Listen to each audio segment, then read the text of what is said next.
महाराष्ट्र अनलिमिटेडच्या सुरुवातीला एक मोठी बातमी आहे। राज्यामध्ये शुक्रवारपासून सुरू झालेल्या अवकाळी पावसाने अक्षरशः धुमाकूळ घातलाय आणि भर उन्हाळ्यात सर्वसामान्य लोकांना जरी पावसाने काहीसा उकाड्यापासून दिलासा दिला असला तरी शेतकरी मात्र हवालदिल झालाय। कारण द्राक्ष, आंबा, टरबूज, संत्रा, कलिंगड, गहू, कांदा, हरभरा अशा सर्वच पिकांचं मोठ्या प्रमाणात नुकसान झालंय। शेतकऱ्यांनी कर्ज काढून पिकं जगवली, अहोरात्र मेहनत करून हाताच्या फोडासारखं पिकांना जपलं, मात्र अवकाळी पाऊस आणि गारपिटीनं हातातोंडाशी आलेला घास हिरावून घेतला गेलाय। त्यामुळे शेतकरी पुन्हा अडचणीत सापडलाय आणि अवकाळीच्या तिसऱ्या झटक्यात राज्यातील 14 जिल्ह्यांमधील तब्बल 28,000 हेक्टरवरील पिकं जमीनदोस्त झाली आहेत आणि त्यात सर्वाधिक नाशिक जिल्ह्यातील तब्बल 8,000 हेक्टरवरील पिकांचं नुकसान झालंय। परिणामी आतापर्यंतचा नुकसानीचा आकडा तब्बल 1,30,000 हेक्टरवरती पोहोचलाय।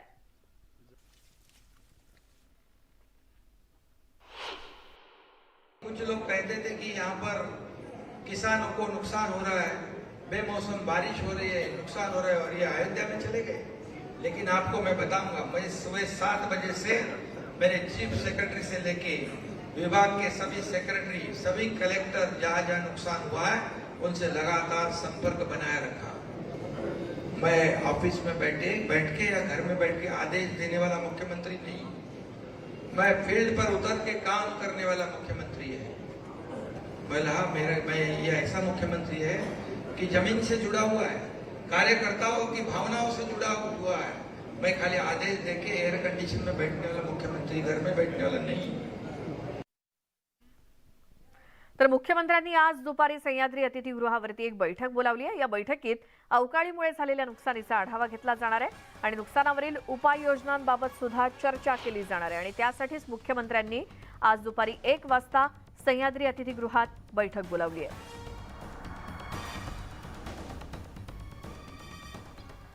तर बुलढाण्यामध्ये वादळी वाऱ्यासह आलेल्या पावसाने हाहाकार माजवला आणि अवकाळी पावसासह झालेल्या गारपिटीने 1200 हेक्टरवरच्या पिकांचं नुकसान झालंय। आज देखील पावसाचा इशारा देण्यात आलाय। गारपिटीमुळे शेतकरी हवालदिल झालाय।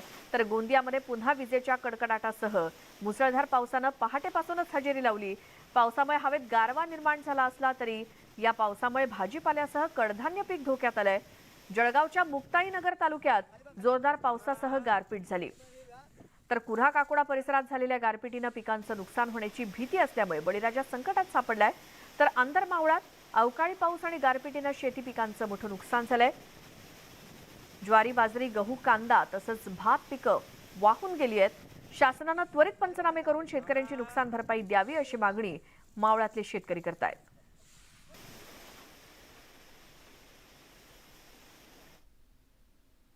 सलग तिसऱ्या दिवशी नाशिक जिल्ह्यातल्या ग्रामीण भागाला अवकाळी पाऊस आणि गारपिटीचा तडाखा बसलाय। नांदगाव, देवळा, कळवण, लासलगाव, येवला, मालेगाव इत्यादी तालुक्यातील अनेक भागात जोरदार अवकाळीसह मोठ्या प्रमाणात गारपीट झाली आणि गारपीट इतक्या मोठ्या प्रमाणात होती की काही भागात अक्षरशः बर्फाची पांढरी चादर पसरली की काय असं दृश्य दिसत होतं। पाऊस आणि गारपिटीचा सर्वात जास्त फटका नांदगावच्या धनेर, लक्ष्मीनगर, घाटमाथा, नवसारी, बोलठाण, न्यायडोंगरी, गोडेगाव, वंजारवाडी यासोबतच आणखी काही गावांना बसलाय। तुफान गारपिटीमुळे शेतात गारांचा खच पडलाय। कांदा आणि गव्हासह आंबे, द्राक्ष आणि डाळिंब या फळबागांचेही मोठं नुकसान झालंय आणि वारंवार येत असलेल्या नैसर्गिक आपत्तीमुळे शेतकरी मेटाकुटीला आलाय। तातडीनं पंचनामे करून नुकसान भरपाई देण्याची मागणी शेतकरी करतायत।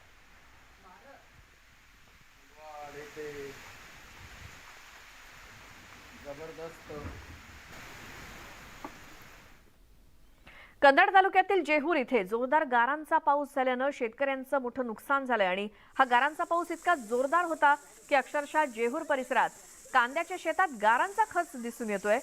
गारांचा पाऊस झाल्यानं कांदा, गहू, आलं, टोमॅटो, बटाटा, बाजरी इत्यादी पिकं जमीनदोस्त झाली आहेत। राज्यात मागील 3 ते 4 वर्षात दुष्काळाचं सावट काहीसं कमी झालंय, पण अवकाळी पावसामुळे शेतकऱ्यांचं झालेलं नुकसान हे भरून न येणारं आहे।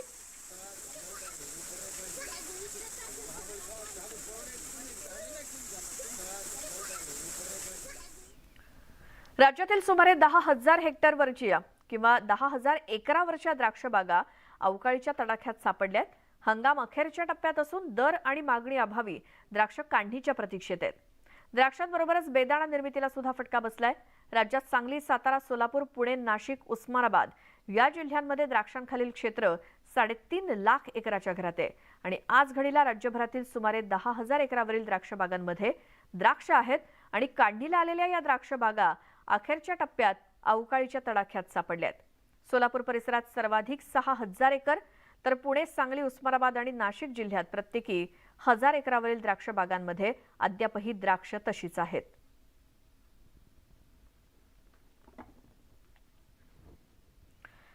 तर वादळी वाऱ्यामुळे बार्शी तालुक्यामध्ये नांदणी, उपळे, मळेगाव या परिसरामध्ये रात्री जोरदार वाऱ्यासह मुसळधार पाऊस झाला. त्यामुळे नांदणीतील 2 एकर द्राक्ष बागा अक्षरशः भुईसपाट झाली आहे. सततच्या येणाऱ्या आसमानी संकटामुळे शेतकरी राजा हतबल झालाय. हातातोंडाशी आलेला घास निसर्गानं हिरावून घेतल्यामुळे शेतकऱ्याला लाखोंचा फटका बसलाय.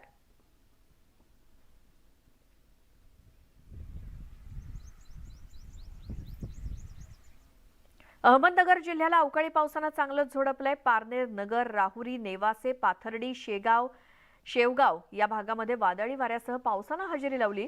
शेवगाव आणि पारनेर या तालुक्यातील काही गावांमध्ये गारपिटीमुळे शेती पिकांचं नुकसान झालंय आणि सर्वाधिक नुकसान कांद्याचं झालंय. अर्धा तास झालेल्या गारांसह पावसानं स्थानिकांची परीक्षा पाहिली आणि पावसासह वाऱ्याचा जोर अधिक असल्यानं अनेक झाडं उन्मळून पडली. वादळी वाऱ्यामुळे अनेक शेतकऱ्यांच्या घराचे पत्रे सुद्धा उडालेत.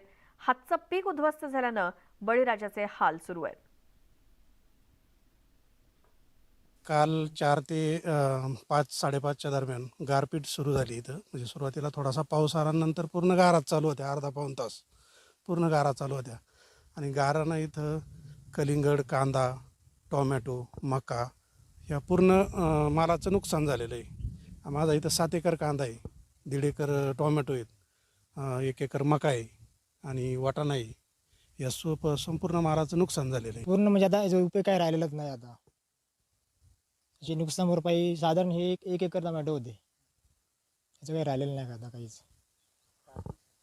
सरकार फक्त अपेक्षा याची नुकसान भरपाई आम्हाला द्यावी, फक्त ही अपेक्षा आम्हाला. अकोला जिल्ह्याच्या बाळापूर तालुक्यातील पारस येथे दुर्दैवी घटना घडली. बाबूजी महाराज संस्थानमध्ये आरती सुरू असताना टिनाच्या शेडवरती भलं मोठं कडुलिंबाचं झाड कोसळलं आणि भाविक दबले गेले. या दुर्घटनेत 7 भाविकांचा मृत्यू झालाय. 36 जण जखमी झालेत. जखमींपैकी 5 जणांची प्रकृती गंभीर आहे.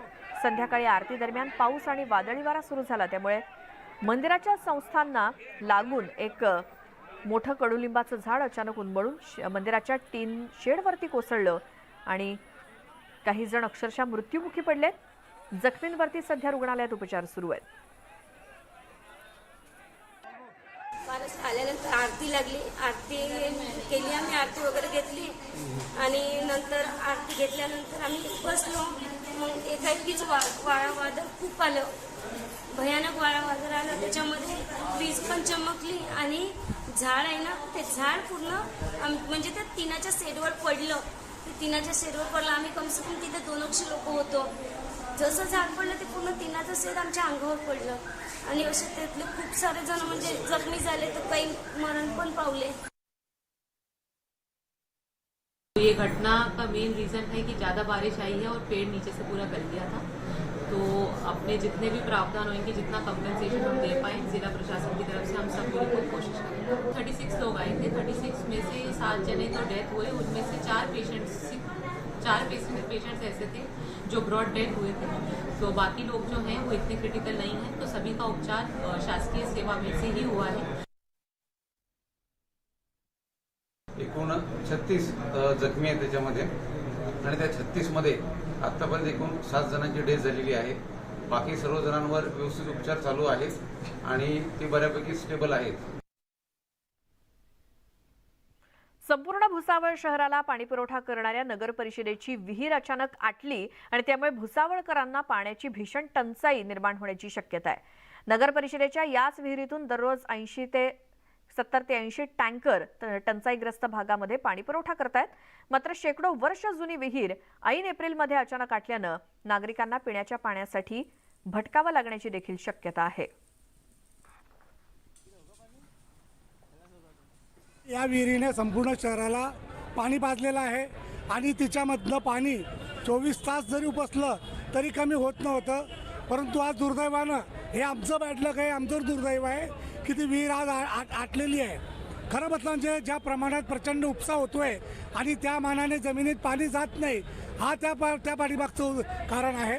कारण आपण माणसं आपल्या हव्याच्या पोटी प्रचंड उपसा करतो, परंतु त्या मानानं जे पाणी आहे ते जमिनीमध्ये जात नसल्यामुळे हे झिरे आहेत हे जिवंत झरे सुद्धा आटलेले आहेत. आणि यानंतर पुढची बातमी आहे ती म्हणजे नवी मुंबईमध्ये अनेक भागात आज आणि उद्या पाणी पुरवठा बंद असणार आहे. जलवाहिनीच्या दुरुस्तीच्या कामामुळे पाणी पुरवठा खंडित केला जाणार असल्यामुळे नागरिकांनी पाणी जपून वापरावं असं सांगण्यात आलंय. तर आज आणि उद्या असे 2 दिवस पनवेलकरांना पाणी पुरवठा केला जाणार नाही अशी देखील माहिती महानगरपालिकेने दिली आहे. पाणी पुरवठा जलवाहिनी यांची या दुरुस्तीचं काम सुरू असल्यामुळे पाणी कपात करण्यात आली आहे.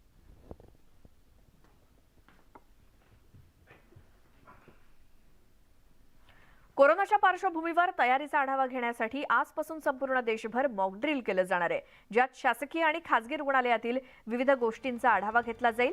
रुग्णालयातील ICU beds, oxygen cylinders, mask, औषधं यासोबतच आवश्यक सुविधा आहेत की नाही याची खात्री केली जाणार आहे. सकाळी 11 वाजता जे रुग्णालयात, दुपारी 12 वाजता सेंट जॉर्ज रुग्णालय तर दुपारी 1 वाजता बॉम्बे हॉस्पिटलमध्ये मॉक ड्रिल होणार आहे.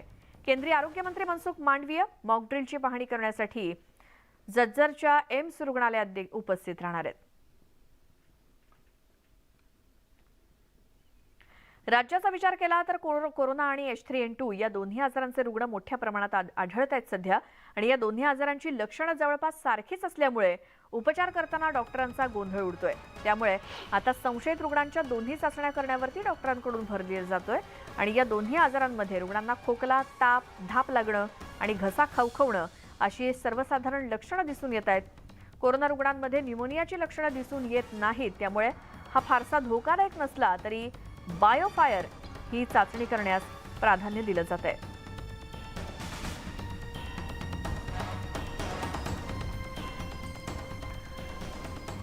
तर कोरोनाची लक्षणं काय आहेत यावरती आपण एक नजर टाकूयात. तीव्र ताप येणं, धाप लागणं, घसा खवखवणं किंवा मग सततचा खोकला, चव आणि गंधाची किंवा वासाची जाणीव न होणं, श्वास घ्यायला त्रास होणं ही कोरोनाची लक्षणं आहेत.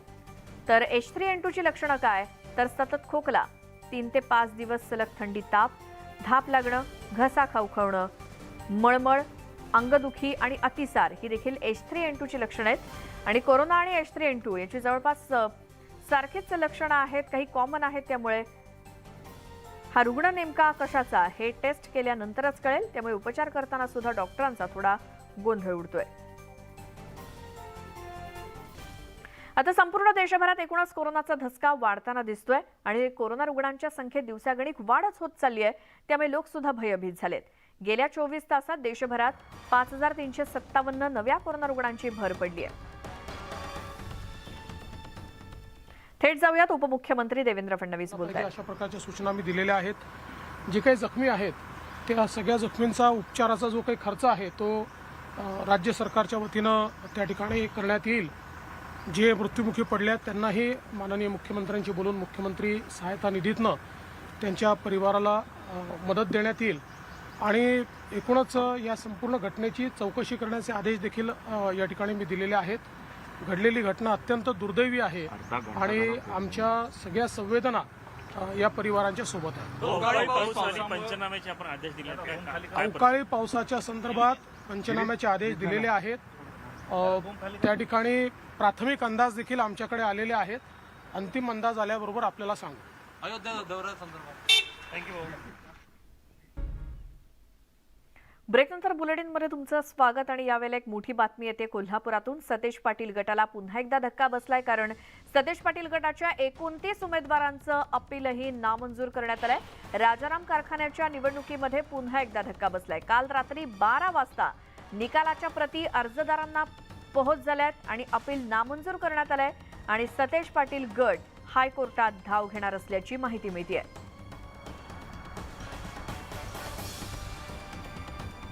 आणखी एक मोठी बातमी आहे. स्थानिक स्वराज्य संस्थांच्या निवडणुकांबाबत आज सर्वोच्च न्यायालयामध्ये सुनावणी होणार आहे. गेल्या कित्येक दिवसांपासून तारीख पे तारीखचा सिलसिला सुरू असलेल्या या प्रकरणाचा सर्वोच्च न्यायालयाच्या आजच्या कामकाजामध्ये समावेश करण्यात आलाय. गेल्या 8 महिन्यांपासून या प्रकरणावरती सुनावणी झालेली नाही आजच्या कामकाजामध्ये हे प्रकरण 39 नंबरवरती सुनावणीसाठी आहे. प्रकरण जरी कामकाजाच्या यादीमध्ये असलं तरी या प्रकरणावरती आज प्रत्यक्ष सुनावणी होणार की पुन्हा नवी तारीख मिळणार हे पाहणं महत्त्वाचं आहे.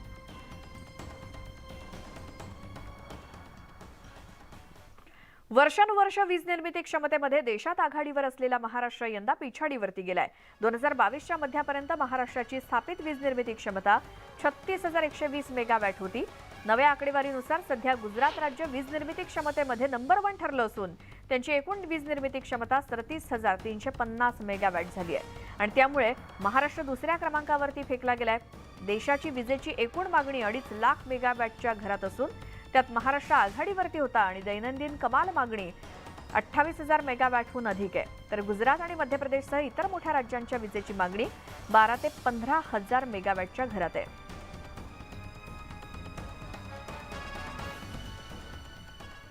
केंद्रीय मंत्री नारायण राणे यांनी वैभव नाईक यांच्यावरती टीका केली आहे. वैभव नाईक उद्धव ठाकरे यांचा निष्ठावंत असल्याचं सांगतात आणि तिकडे एकनाथ शिंदे यांच्या दालनात बसून मला घ्या अशी विनवणी करतात. मात्र मध्ये राणेंचं कंपाऊंड असल्यानं त्याला तिकडे एंट्री नाही असं नारायण राणे म्हणाले. मी शिवसेनेचा निष्ठावान उद्धव ठाकरेचा आणि तिथे एकनाथ शिंदेच्या दालनात बसलेला असतो. जाऊन पहा, कधीतरी मी बसला असतो तुम्हाला फोन करतो. जा मॅक्झिमम टाइम एकनाथ शिंदे मला घ्या मध्ये कंपाऊंड आहे राणेंचं, ओलांडण नाही येणार. पंतप्रधान नरेंद्र मोदींनी देशभरातील वाघांची आकडेवारी जाहीर केली आणि भारतामध्ये 3,167 वाघांची नोंद करण्यात आली आहे. पेंच व्याघ्र प्रकल्पाची नोंद उत्कृष्ट गटात झाली आहे, तर मेळघाट आणि ताडोबा अंधारी आणि नवेगाव नागझिरा सह्याद्री या प्रकल्पांची नोंद खूप चांगले या गटात झाली आहे आणि बोर व्याघ्र प्रकल्पाची नोंद चांगले या वर्गामध्ये करण्यात आली आहे.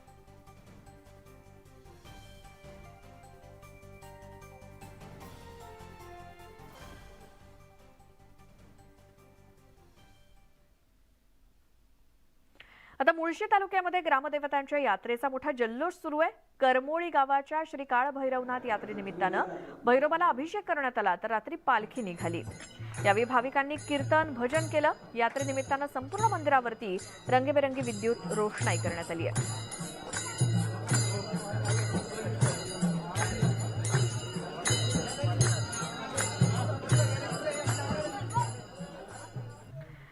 आणि तर रत्नागिरी जिल्ह्यातील अंजर्ले दुर्गादेवी रथ उत्सव उत्साहात संपन्न झाला. सालाबादप्रमाणे याही वर्षी हजार भाविकांच्या उपस्थितीत दुर्गादेवीची रथ उत्सव यात्रा पार पडली. या रथ उत्सवासाठी पंचक्रोशीतले नागरिक मोठ्या प्रमाणात उपस्थित होते.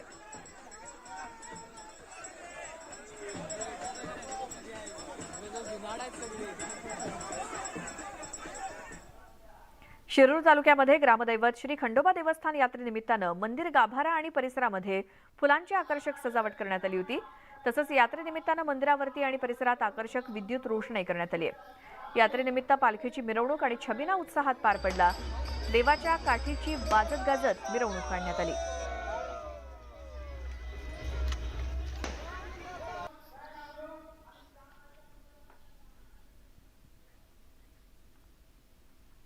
तशाच काही बातम्या आपण पाहणार आहोतच, मात्र त्याआधी आपण एक नजर टाकणार आहोत टॉप 18 न्यूजवरती. आणि या सगळ्या बातम्या तुम्हाला पुन्हा पाहायच्या असल्यास न्यूज 18 लोकमतच्या YouTube चॅनलला सबस्क्राईब करायला विसरू नका. फेसबुक आणि ट्विटरवरती सुद्धा आम्हाला फॉलो करा. बातम्यांचा ओघ असाच सुरू राहणार आहे, कधी वेगवान स्वरूपात तर कधी सविस्तर बातम्यांचा आढावा घेऊयात यानंतरच्या बुलेटिनमध्ये सुद्धा. त्याआधी एक नजर टाकूयात टॉप 18 न्यूज.